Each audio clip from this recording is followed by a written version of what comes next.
1 John 3:16, I think this really gives you the heart of it all. In 1 John 3:16, it says this: "This is how we know what love is. Jesus Christ laid down his life for us, and we ought to lay down our lives for our brothers. If anyone has material possessions and sees his brother in need, but has no pity on him, how can the love of God be in him?" He says, if you see someone in need, you see a brother in need especially, and you have no pity on them. You have stuff and they don't, but you don't pity them. You don't do anything for them. He goes, how could the love of Christ be in you? How could you really, you can't really be a Christian. Because in verse 16, the verse before, he says, we know love, how?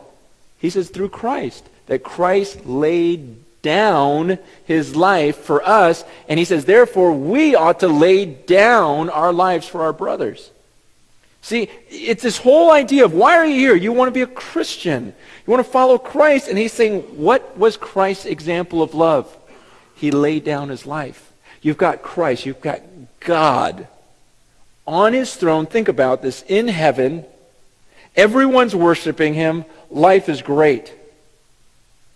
Angels screaming, holy, holy, holy, bowing down before this God. Equality with God, and yet the Bible says he didn't consider that something to be held on to, but instead of holding on to that, he lowered himself, he emptied himself, he humbled himself, he left that, he laid down his position there to come down on earth to take the form of a man. Not just the form of a man, he lowered himself even more and took the form of a servant, washed people's feet. Not just a servant, but a servant that people would spit on and beat up. And not just a servant that people would spit on and beat up, but eventually they would nail him to a cross. He left that, laid down his life, and gave everything to where he's nailed on a cross and still praying for the people. God, forgive them. That's the example that we have to follow, a person laying down his life for us. Why? Why did he do that? Because he loved you. Because he saw that you and I, God in heaven, saw that we were helpless. I can't save myself. I've already ruined my life. I've already done things that are offensive to God. That means at the end of my life, I'm going to be punished by him. There's nothing I can do to change that.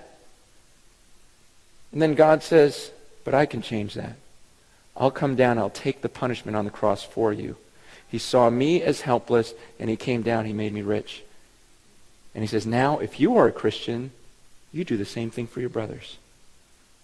He goes, and in fact, if you see someone in need, and you have stuff, and you don't pity them, then you don't have the love of Christ in you. You might still love people. Everyone loves a little bit. But the love of Christ is a love that lays down for others. I want to show you a couple pictures, and I just want to see what you think when you see these pictures. What do you feel when you see that?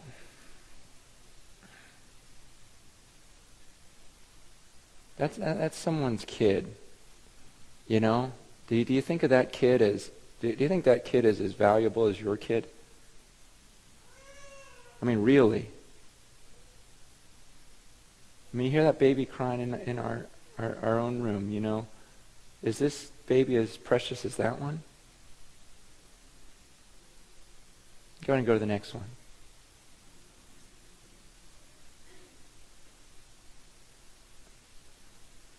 What do you think when you see that? Do you go, oh, but I had a rough week too? Oh, but I have financial needs. We're just scraping by. It's amazing when you care for the poor how suddenly your problems go away, don't they? And you go, I had a pretty good week. The next one.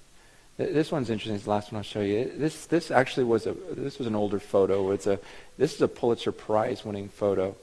Of this little girl that's about to die and that vulture just waiting.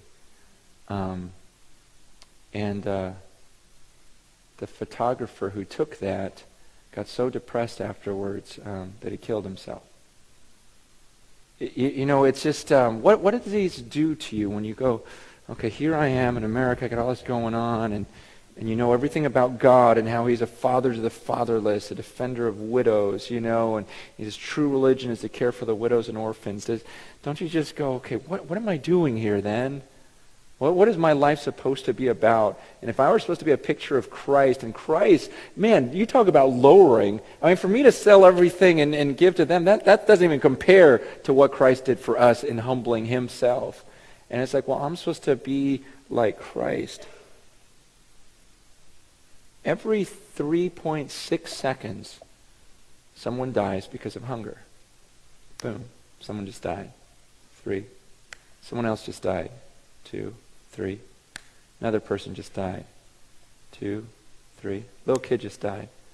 2, 3. Infant just died. 2, 3. Mom just died. Every 3 seconds. Every 3.6 seconds. And every one of those people, every snap of the finger, that was a life that's just as valuable as mine. It's just as valuable. And every soul is just as valuable as my soul. Man, and there's this world out there that we need to think about. And sometimes we get in the church and it's all about us. And it's like, well, I didn't quite like this. I didn't quite like that. It's like, you know what? You don't have needs. I mean, if we really looked out there, we'd realize, and if we really gave our lives to people who have nothing, man, this isn't a bummer thing I'm talking about. It really makes your life so wonderful. You just realize the blessing you have.